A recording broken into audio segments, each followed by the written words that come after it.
Hey everyone, I'm back. So as you can see, I got my hair tied back and I got on my apron, and now I've got my Jello and my candy. So you could use any kind of Jello. I'm just gonna slide back here. Okay, so I've got green Jello in a rectangle shaped container, okay? And I'm gonna go around the cell diagram with you, and we're gonna put all the parts in with using all different kinds of candy. You could use whatever candy you want. It probably won't be the most delicious thing to eat, so I'm not sure that I would do that, but it is gonna look cool and it's fun to learn the parts of a cell. So nobody's gonna be eating this, but if you do plan on eating it, make sure to use gloves, okay? So the first part here, labeled number 1, is the nucleus. That's the brain of the cell, right?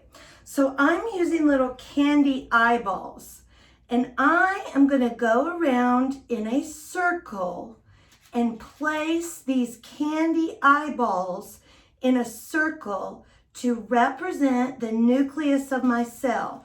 The nucleus is so important because it contains the information that tells the organism how to live. It tells the cell what to do. And that is the DNA. DNA is the part of the cell that gives it instructions.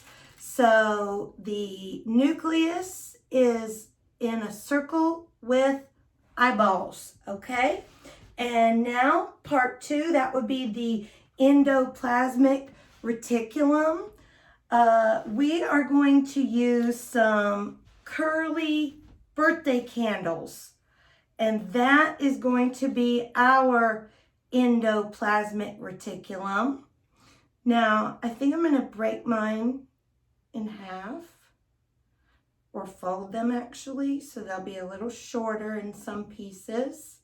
So I'm just going to place them around. Remember, the job of the ER, or the endoplasmic reticulum, is to sort and process proteins.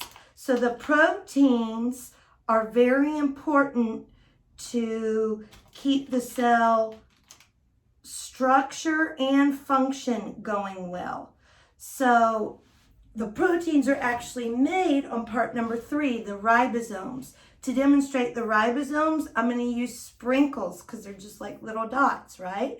So I'm going to put some sprinkles around, and I'm going to put a little bit on the ER, because sometimes those ribosomes are attached to the ER and sometimes they're not. So number 4, next to this area, I'm going to use some chocolate shavings. The chocolate shavings are curlicue shape, representative of the Golgi bodies. I put kind of a lot, but that's okay. We'll put it all sort of circular. Okay, so there's our Golgi bodies. Now, moving on, for our cytoplasm, we've just got our Jello here, right? Number 5 is the mitochondria. Those are the powerhouse energy houses of the cell. So for the mitochondria, I have some gummy oranges that are in the shape of an orange. So they sort of have that same bean shape. So I'm going to put a couple of those around. Those are my mitochondria. They have the energy. They're how the cell gets its energy. I'm just going to put it in there a little bit, kind of sticky. Okay, now I'm going to go to my chloroplast. So my chloroplast, I'm actually going to use a Tootsie Roll. And the reason why is that a Tootsie Roll has little lines on it. And those little lines represent the lines or stacks of the membranes inside that have the chlorophyll. And that is going to be my chloroplast. Okay, then I have a vacuole. My vacuole is a great big storage unit, right? So for my vacuole, I'm going to use a big Butterfinger candy there, okay? Because it's really big.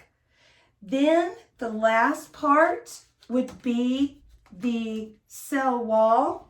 I've got a little pin that decorates food. I'm going to go around the edges and just color along the edges here to give it